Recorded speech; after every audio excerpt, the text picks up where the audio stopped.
ଆଜି ଆମେ ଏକ ଏମିତି ଗାଣିତିକ ରହସ୍ୟ ଭେଦିବାକୁ ଯାଉଛେ ଯାହା ଏକ ରୋମାଞ୍ଚକ କାହାଣୀ ସହ ଯୋଡ଼ି ହୋଇ ରହିଛି। ଭାବି ଦେଖନ୍ତୁ ତ, କିଛି ଲକରର ତାଲା ଭିତରେ ଲୁଚି ରହିଛି ବର୍ଗ ସଂଖ୍ୟାର ଏକ ବହୁତ ବଡ଼ ଗୁପ୍ତ କଥା। ତେବେ ଚାଲନ୍ତୁ ଆଉ ଡେରି ନ କରି ଏହି ରହସ୍ୟର ପର୍ଦ୍ଦାଫାଶ କରିବା। କାହାଣୀଟି ଆରମ୍ଭ ହେଉଛି ରାଣୀ ରତ୍ନମଞ୍ଜରୀଙ୍କଠାରୁ। ତାଙ୍କ ପାଖରେ ଥିଲା ଅମୂଲ୍ୟ ସମ୍ପତ୍ତି ଆଉ ସେ ଖୋଜୁଥିଲେ ଜଣେ ଯୋଗ୍ୟ ଉତ୍ତରାଧିକାରୀ। କିନ୍ତୁ କେମିତି ବାଛିବେ? ସେଥିପାଇଁ ସେ ତିଆରି କଲେ ଏକ ଅଦ୍ଭୁତ ପରୀକ୍ଷା, ଗୋଟେ ଗୋଲକଧନ୍ଦା। ଆଉ ଏହି ଗୋଲକଧନ୍ଦା ଥିଲା 100ଟି ଲକରକୁ ନେଇ। ଆଚ୍ଛା, ତେବେ ଏହି ଚ୍ୟାଲେଞ୍ଜର ନିୟମଗୁଡ଼ିକ କ'ଣ ଥିଲା? ଚାଲନ୍ତୁ ଏହାକୁ ଟିକେ ସରଳ ଭାବରେ ବୁଝିବା। ଭାବନ୍ତୁ 100ଟା ଲକର ସବୁ ଲାଇନରେ ବନ୍ଦ ହୋଇ ରହିଛି। ପ୍ରଥମେ 1 ନମ୍ବର ବ୍ୟକ୍ତି ଆସିଲେ ଆଉ ସବୁ ଲକରକୁ ଖୋଲିଦେଲେ। ତାପରେ 2 ନମ୍ବର ବ୍ୟକ୍ତି ଆସିଲେ, ସେ କିନ୍ତୁ କେବଳ 2ର ଗୁଣିତକ ଥିବା ଲକର, ମାନେ ଲକର ନମ୍ବର 2, 4, 6 ଏମିତି ସବୁ ଲକରର ଅବସ୍ଥା ବଦଳେଇ ଦେଲେ। ଯଦି ଖୋଲା ଥିଲା ତାକୁ ବନ୍ଦ କରିଦେଲେ। ଠିକ୍ ସେମିତି 3 ନମ୍ବର ବ୍ୟକ୍ତି 3, 6, 9 ଲକରର ଅବସ୍ଥା ବଦଳେଇଲେ। ଆଉ ଏହି ପ୍ରକ୍ରିୟା ପୁରା 100 ନମ୍ବର ବ୍ୟକ୍ତି ପର୍ଯ୍ୟନ୍ତ ଚାଲିଲା। ହଉ, ତେବେ ସବୁକିଛି ହୋଇଗଲା। 100 ଜଣ ଲୋକ ନିଜ ନିଜ କାମ କରି ଚାଲିଗଲେ। ଏବେ ଆସୁଛି ସବୁଠୁ ବଡ଼ ପ୍ରଶ୍ନ, ଶେଷରେ କେଉଁ ଲକରଗୁଡ଼ିକ ଖୋଲା ରହିଥିବ? ଭାବିଲେଣି କିଛି? ଏହା ହିଁ ତ ଥିଲା ରାଣୀଙ୍କ ପରୀକ୍ଷା। ଆଉ ଏହାର ଉତ୍ତର ଭିତରେ ହିଁ ଲୁଚି ରହିଥିଲା ତାଙ୍କର ଉତ୍ତରାଧିକାରୀ। ଜାଣନ୍ତି, ଏହି ପୂରା ରହସ୍ୟର ସମାଧାନ ଗୋଟିଏ ସରଳ କଥାରେ ଲୁଚି ରହିଛି। ପ୍ରତ୍ୟେକ ଲକରକୁ କେତେଥର ଛୁଆଁଯାଇଛି? ଟିକେ ଭାବନ୍ତୁ, ଯଦି କୌଣସି ଲକରକୁ ଅଯୁଗ୍ମ ଥର, ମାନେ 1, 3 କିମ୍ବା 5 ଥର ଛୁଆଁ ଯାଇଥାଏ, ତାହେଲେ ସେଇଟା ଶେଷରେ ଖୋଲା ରହିବ। ଆଉ ଯଦି ତାକୁ ଯୁଗ୍ମତର, ମାନେ 2, 4 କିମ୍ବା 6 ଥର ଛୁଆଁ ଯାଇଥାଏ, ତାହେଲେ ସେଇଟା ପୁଣି ବନ୍ଦ ହୋଇଯିବ। ଆଉ ଏଇଠି ଆସୁଛି ଗଣିତର ଏକ ଗୁରୁତ୍ୱପୂର୍ଣ୍ଣ ଧାରଣା, ଯାହାକୁ ଆମେ କହୁ ଗୁଣନୀୟକ ବା ଫ୍ୟାକ୍ଟର। ଦେଖନ୍ତୁ, ଗୋଟେ ଲକରକୁ ସେହି ଲୋକମାନେ ହିଁ ଛୁଇଁବେ ଯେଉଁମାନଙ୍କର ନମ୍ବର ସେହି ଲକର ନମ୍ବରକୁ ଭାଗ କରିପାରିବ, ମାନେ ସେହି ଲକର ନମ୍ବରର ଗୁଣନୀୟକ ହୋଇଥିବ। ତେଣୁ ଗୋଟେ ଲକରକୁ କେତେଥର ଛୁଆଁଯିବ ତାହା ସିଧାସଳଖ ତାର ଗୁଣନୀୟକ ସଂଖ୍ୟା ଉପରେ ନିର୍ଭର କରେ। ଚାଲନ୍ତୁ ଏହାକୁ ଗୋଟେ ଉଦାହରଣ ସହ ବୁଝିବା, ପୁରା ସଫା ହୋଇଯିବ। ଧରନ୍ତୁ ଲକର ନମ୍ବର 6, ତାକୁ କିଏ କିଏ ଛୁଇଁବେ? ନମ୍ବର 1, 2, 3 ଆଉ 6, ମୋଟ 4 ଜଣ। 4 ହେଉଛି ଏକ ଯୁଗ୍ମ ସଂଖ୍ୟା, ତେଣୁ ଲକରଟି ଶେଷରେ ବନ୍ଦ ରହିବ। ଏବେ ଲକର ନମ୍ବର 9 କଥା ଦେଖିବା। ତାକୁ ଛୁଇଁବେ ନମ୍ବର 1, 3 ଆଉ 9, ମାନେ ମୋଟ 3 ଜଣ। 3 ହେଉଛି ଏକ ଅଯୁଗ୍ମ ସଂଖ୍ୟା। ତାହେଲେ କ'ଣ ହେବ? ଠିକ୍, ଲକରଟି ଖୋଲା ରହିବ। ତେବେ ଏବେ ରହସ୍ୟର ସମାଧାନ ପୂରାପୂରି ସ୍ପଷ୍ଟ। କେବଳ ସେହି ଲକରଗୁଡ଼ିକ ହିଁ ଖୋଲା ରହିବ ଯେଉଁମାନଙ୍କର ଗୁଣନୀୟକ ସଂଖ୍ୟା ଅଯୁଗ୍ମ। ଆଉ ଗଣିତରେ ଏହି ସଂଖ୍ୟାଗୁଡ଼ିକୁ କ'ଣ କୁହାଯାଏ ଜାଣନ୍ତି? ପୂର୍ଣ୍ଣବର୍ଗ ସଂଖ୍ୟା ବା ପରଫେକ୍ଟ ସ୍କୋୟାର୍ସ। କାରଣ କେବଳ ପୂର୍ଣ୍ଣବର୍ଗ ସଂଖ୍ୟାମାନଙ୍କର ହିଁ ଅଯୁଗ୍ମ ସଂଖ୍ୟାରେ ଗୁଣନୀୟକ ଥାଏ।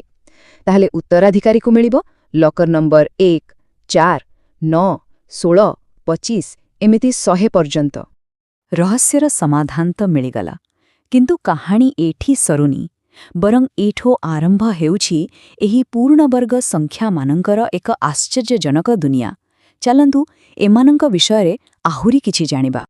ପୂର୍ଣ୍ଣବର୍ଗ ସଂଖ୍ୟାମାନଙ୍କର କିଛି ଖାସ୍ ଗୁଣ ଅଛି।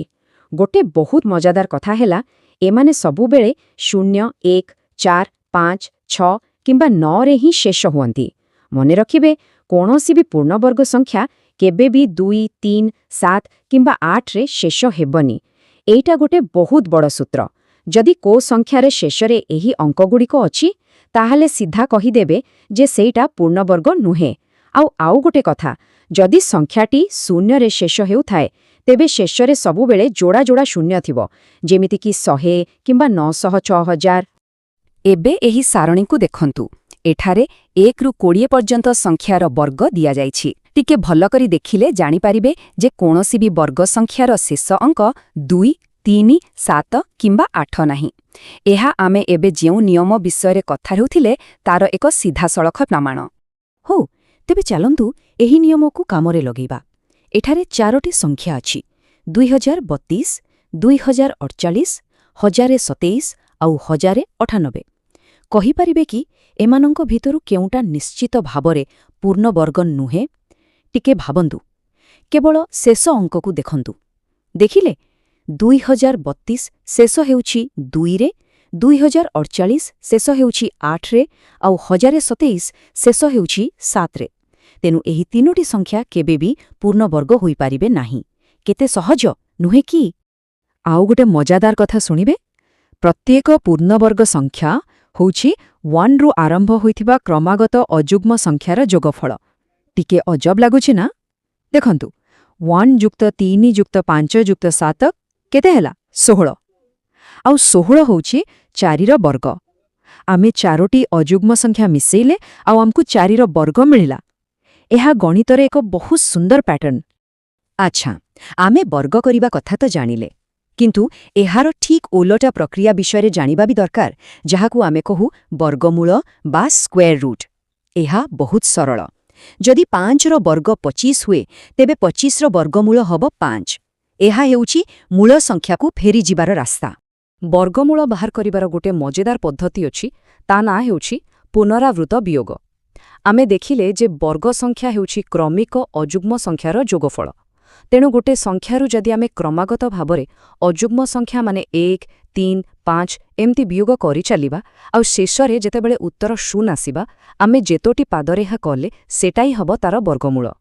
ଦେଖନ୍ତୁ, 81ରୁ ଏମିତି ବିୟୋଗ କରିବାରୁ 9ଟି ପାଦ ଲାଗିଲା। ତା ମାନେ 81ର ବର୍ଗମୂଳ ହେଉଛି 9। କିନ୍ତୁ ଯଦି ସଂଖ୍ୟାଟା ବଡ଼ ହୋଇଥିବ, ତାହେଲେ ଆଉ ଗୋଟେ ବହୁତ ଭଲ ଉପାୟ ଅଛି, ମୌଳିକ ଗୁଣନୀୟକ ପଦ୍ଧତି। ଏଥିରେ କରିବା କ'ଣ?